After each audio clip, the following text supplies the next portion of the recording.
Bonjour à tous, supporters strasbourgeois, et bienvenue dans Ça dit quoi, votre rendez-vous foot où on parle du Racing Club de Strasbourg avec passion et analyse. Aujourd'hui, on revient sur ce match intense du 19 janvier 2025 entre le Racing et l'Olympique de Marseille. Au programme, on va décortiquer chaque moment clé du match, analyser les performances des joueurs et faire le point sur les résultats du week-end. Installez-vous bien, c'est parti.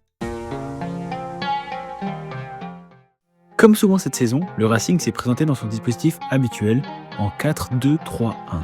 Une formation équilibrée qui met en avant solidité défensive et transition rapide. Et voici les 11 titulaires alignés pour ce match. Dans les buts, Djordje Petrovic.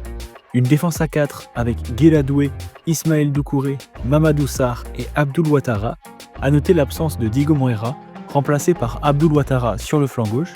En tant que milieu défensif, André Santos et Habib Diarra, un duo efficace pour récupérer et relancer proprement.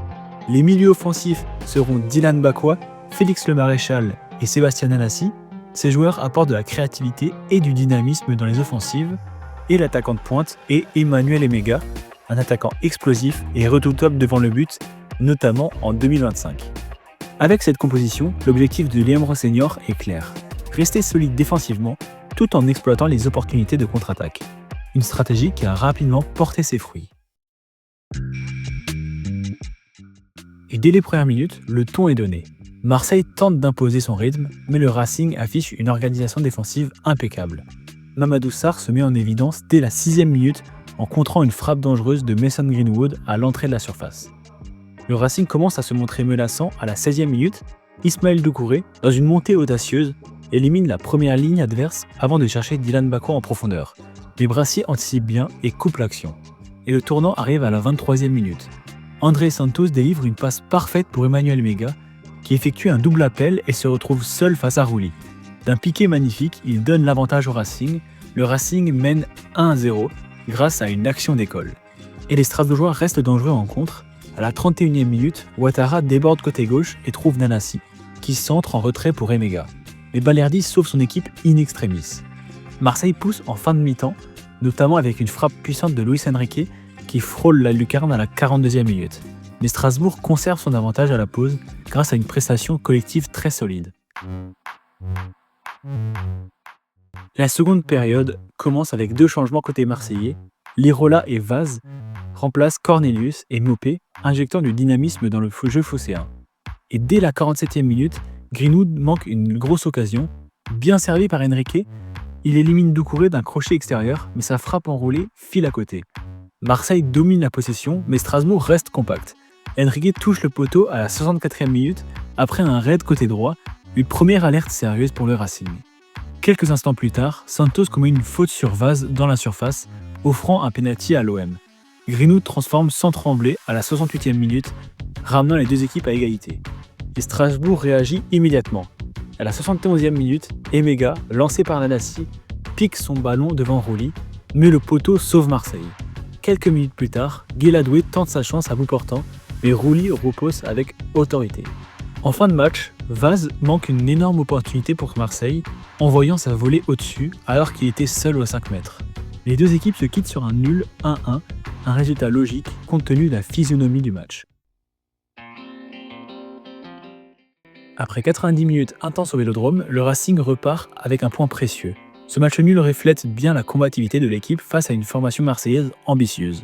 Revenons rapidement sur les performances individuelles des joueurs avec mes notes pour ce match. Djordje Petrovic, 7. Solide dans les moments clés, il a montré toute sa sérénité sur les quelques interventions décisives, notamment en fin de première mi-temps. Guéladoué, 6. Actif sur son couloir, il a apporté des solutions offensives et réalisé une belle percée en deuxième mi-temps. Mamadou Sarr, 8.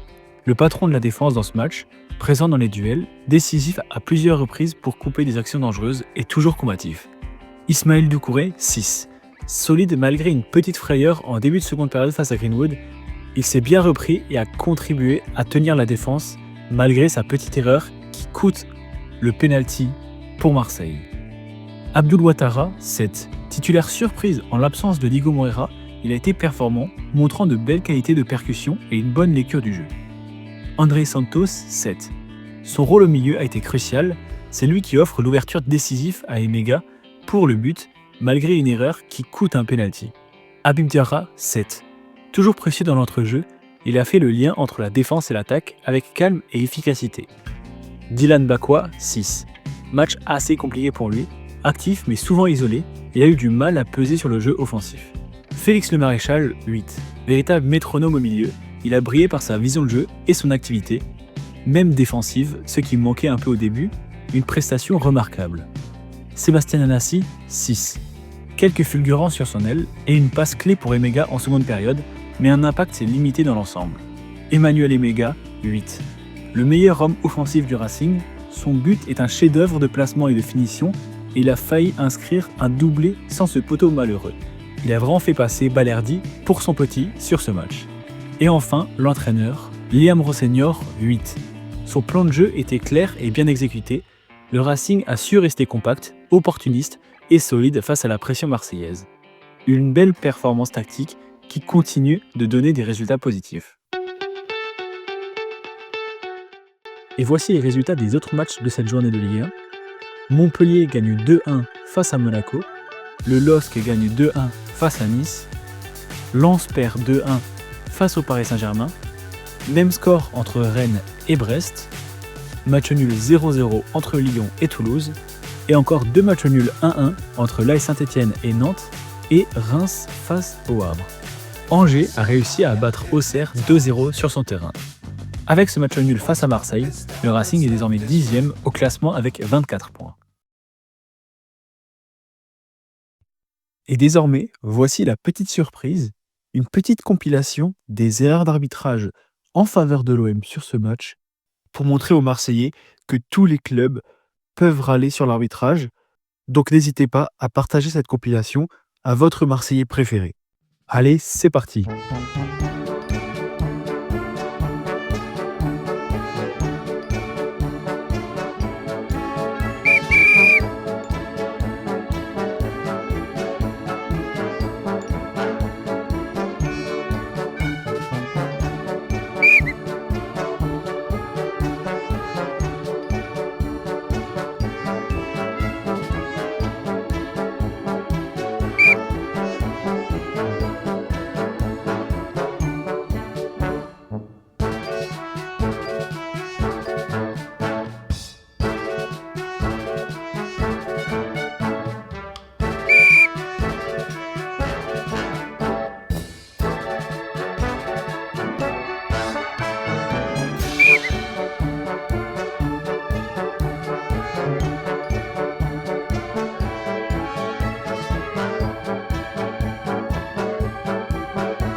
Merci d'avoir regardé cet épisode de Ça dit quoi.